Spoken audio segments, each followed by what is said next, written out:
आज हम लोग चर्चा कर रहे हैं कि एसटीईटी का जो रिजल्ट होगा वो कैसे रिजल्ट प्रकाशित किया जाएगा। आप यदि इसके स्टूडेंट हैं, अभ्यर्थी हैं, तो आप इस चीज़ को समझ लीजिए। यदि आप एसटीईटी की परीक्षा देने के लिए जा रहे हैं, देखिए क्या लिखा गया है। नॉर्मलाइजेशन के आधार पर निकलेगा एसटीईटी का रिजल्ट। तो आप यदि एसटीईटी के अभ्यर्थी हैं, आप परीक्षा देने जा रहे हैं, तो इस बात को जान लीजिए कि आपकी रिजल्ट जो होगी नॉर्मलाइजेशन के माध्यम से होगी। अब आइए थोड़ा सा इसको समझ लीजिए कि क्या और विशेष होने वाली है। मुजफ्फरपुर प्रमुख संवाददाता नॉर्मलाइजेशन के आधार पर माध्यमिक शिक्षक पात्रता परीक्षा एसटीईटी का रिजल्ट निकालेगा। क्या कहा जाए है, नॉर्मलाइजेशन के आधार पर माध्यमिक शिक्षक पात्रता परीक्षा जिसे एसटीईटी कहा जाता है का रिजल्ट निकाला जाएगा। रॉ स्कोर पर अभ्यर्थी का रिजल्ट नहीं आएगा, अर्थात जितना आप अंक प्राप्त करते हैं वह हो गया रॉ स्कोर। तो रॉ स्कोर पर आपका रिजल्ट नहीं होगा। एसटीईटी में प्रश्न पत्र अलग अलग स्तर के होते हैं, अर्थात जितनी सीटिंग की परीक्षाएं होंगी उन सबों बच्चों का अलग अलग क्वेश्चन होता है।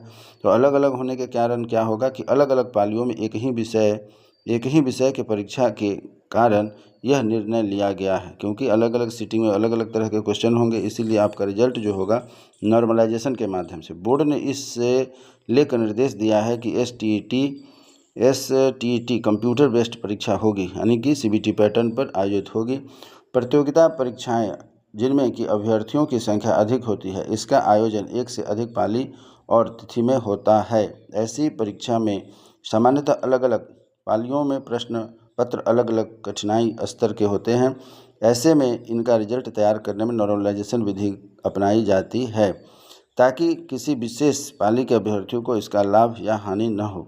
इस प्रक्रिया के बाद अभ्यर्थियों का जो भी नॉर्मलाइजेशन स्कोर होगा वही अभ्यर्थी को प्राप्त होंगे। ध्यान से सुनिए क्या कहा गया। इस प्रक्रिया अर्थात नॉर्मलाइजेशन के तहत क्या होगा, इस प्रक्रिया के बाद अभ्यर्थी का जो भी नॉर्मलाइजेशन स्कोर होगा वही अभ्यर्थी का प्राप्तांक होगा। अर्थात शुरू में कहा गया है कि आपके कोर नंबर पर या जो स्कोर है रॉ नंबर, उसके आधार पर आपकी उपलब्धि, आपकी जो प्राप्तांक है उसके आधार पर आपका रिजल्ट नहीं बनेगा, जबकि नॉर्मलाइजेशन के आधार पर बनेगा।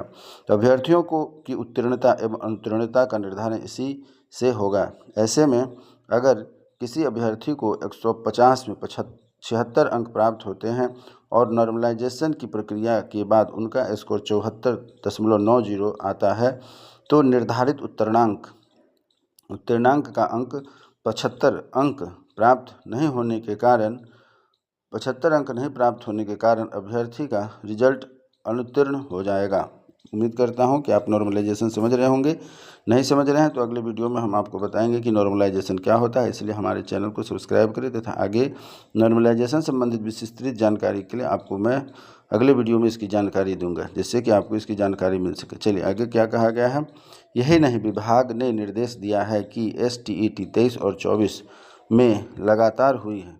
क्या है, फिर से ध्यान दीजिए, अभी 25 चल रहा है और 2023 और 24 में भी हुआ है। यही नहीं, विभाग ने निर्देश दिया है कि एसटीईटी 23 और 24 में लगातार हुई है। ऐसे में माध्यमिक शिक्षक पात्रता परीक्षा 25 में ट्रेंड अभ्यर्थियों की उम्र में छूट नहीं मिलेगी।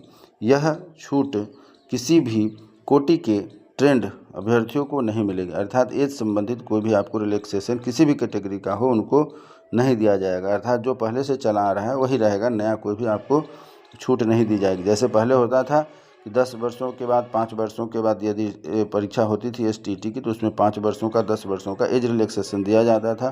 परंतु यहाँ स्पष्ट किया गया है कि विभाग ने निर्देश दिया है कि एसटीईटी 23 और 24 में लगातार हुई है परीक्षा, इसलिए ऐसे में माध्यमिक शिक्षक पात्रता परीक्षा 25 में ट्रेंड अभ्यर्थियों की उम्र में छूट नहीं मिलेगी।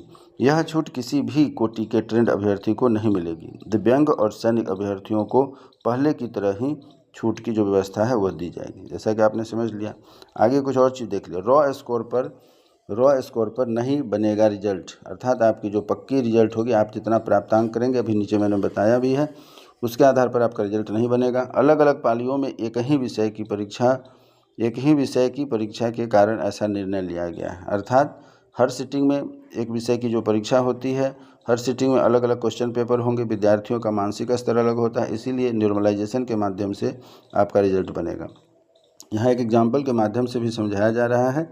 जैसा कि आप देख रहे हैं कि 150 में यदि 76 अंक प्राप्त करने वाले अभ्यर्थी भी इस परीक्षा में इस परीक्षा में फेल हो सकते हैं। तो इसीलिए नॉर्मलाइजेशन की जो प्रक्रिया है बहुत ही अच्छी नहीं होती है, उसमें जो है कि छात्रों के परेशानी होती है, उसके लिए फ़ायदेमंद नहीं होती है। कंप्यूटर विज्ञान वाले के लिए बीएड ज़रूरी नहीं है। ये आए दिन जो है कि यह प्रश्न उठता रहता है कि कंप्यूटर वाले छात्रों को क्या बीएड करना अनिवार्य है। तो इस पर देख लीजिए, स्पष्ट है कि एसटीईटी में ट्रेंड यानी बीएड करने वाले अभ्यर्थी ही शामिल हो सकेंगे। एसटीईटी में ट्रेंड यानी बीएड करने वाले अभ्यर्थी भी ही शामिल हो सकेंगे। अगर कुछ विषयों में इसमें छूट दी गई है। कंप्यूटर विज्ञान विषय के अभ्यर्थी के लिए बीएड की योग्यता अनिवार्य नहीं है। वाणिज्य विषय से पीजी करने वाले अभ्यर्थी उद्यमी, अकाउंटेंसी और बिजनेस स्टडी तीनों में के लिए आवेदन कर सकते हैं। यहाँ देखिए, कॉमर्स के स्टूडेंट के लिए, वाणिज्य के स्टूडेंट के लिए मौका दिया गया है कि इनके पास 3 तरह के पोस्ट होंगे। एक है उद्यमिती, अकाउंटेंसी और बिजनेस स्टडी, तीनों के लिए आवेदन कर सकते हैं। पेपर एक के तहत संगीत, नृत्य और ललित कला विषय के लिए अलग अलग परीक्षा ली जाएगी। यहाँ ध्यान देने योग्य बात है कि संगीत के अलग पेपर होंगे, नृत्य के लिए अलग होंगी और ललित कला अर्थात ड्राइंग के लिए अलग अलग होंगी। पेपर एक में विज्ञान में बायोटेक्नोलॉजी और माइक्रोबायोलॉजी वाले को भी समाहित किया गया है और इन विषयों वाले अभ्यर्थी भी विज्ञान के एसटीईटी के आवेदन कर सकते हैं। तो इस प्रकार हमारे वीडियो के माध्यम से आपको बहुत सारी जानकारियाँ मिली। कंप्यूटर के छात्रों के लिए जो है उनको बीएड करने की आवश्यकता नहीं है। नॉर्मलाइजेशन के माध्यम से आपके एसटीईटी की रिजल्ट होंगी और नॉर्मलाइजेशन क्या होता है इस पर विस्तृत जानकारी के लिए हमारे चैनल को सब्सक्राइब करें और आगे आने वाले समय में जो आपको इसका विशेष डिटेल्स दिया जाएगा। उम्मीद करता हूँ यह जानकारी यदि आप एसटीईटी में अभ्यर्थी हैं तो आपके लिए बहुत ही उपयोगी होगा। अपने मित्रों के साथ इधर शेयर करें तथा हमारे चैनल को सब्सक्राइब करें, जिससे कि इसकी विस्तृत जानकारी आपको आगे आने वाली वीडियो में निश्चित रूप से मिलेगी। धन्यवाद।